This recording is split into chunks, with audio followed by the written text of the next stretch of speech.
जंग में हैर तरीमू पर इस 5,50,000 क्यूसिक से जायद पानी का सैलाबी रेला गुजर रहा है। इंतहाई ऊंचे दर्जे के सैलाब से 2 लाख से जायद अफराद बेघर हो चुके हैं।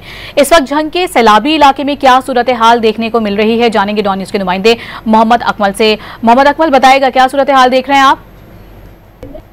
जी, इस वक्त हैर तरीमू से 5,50,000 क्यूसिक पानी का रेला गुजर रहा है और यहाँ पर इंतहाई ऊंचे दर्जे का सैलाब है। रात गए इसमें तकरीबन 10,000 क्यूसिक की कमी तो वाकई जरूर हुई थी, लेकिन सुबह जो नई अपडेट हमें मौसूल हुई है उसके हिसाब से यहाँ पर पानी मजीद बढ़ रहा है। हैर तरीमू के जराये का ये कहना है कि आइंदा 24 घंटे के दौरान इसमें कमी वाकया हो सकती है, लेकिन असल सूरत हाल हमें जो है आज शाम तक वाजिया होगी। जहाँ तक सैलाब की तबाहकारी की बात की जाए तो इसमें कोई शक नहीं है कि जंग 250 देहात इसमें मुतासर हुए हैं और वहाँ पे शदीद जो तबाही के मनाजिर हमें रास्ते में देखने में आए। हम देखते हैं कई जो है घर मुकम्मल तौर पर तबाह हो चुके हैं और वहाँ पर जो है जो लोग हैं वो बेघर हो चुके हैं। इस हवाले से अगर हम बात करें इमदादी कामों की तो ज़िले इंतजाम की जानब 22 से रिलीफ कैंप तो जरूर बनाए गए हैं, लेकिन वहाँ पे हमें इंतहाई कम जो है सैलाब मुतासरीन नजर आए। कुछ मुतासरीन हमें जो है हिफाजती बंदों पर बैठे हुए भी नजर आए।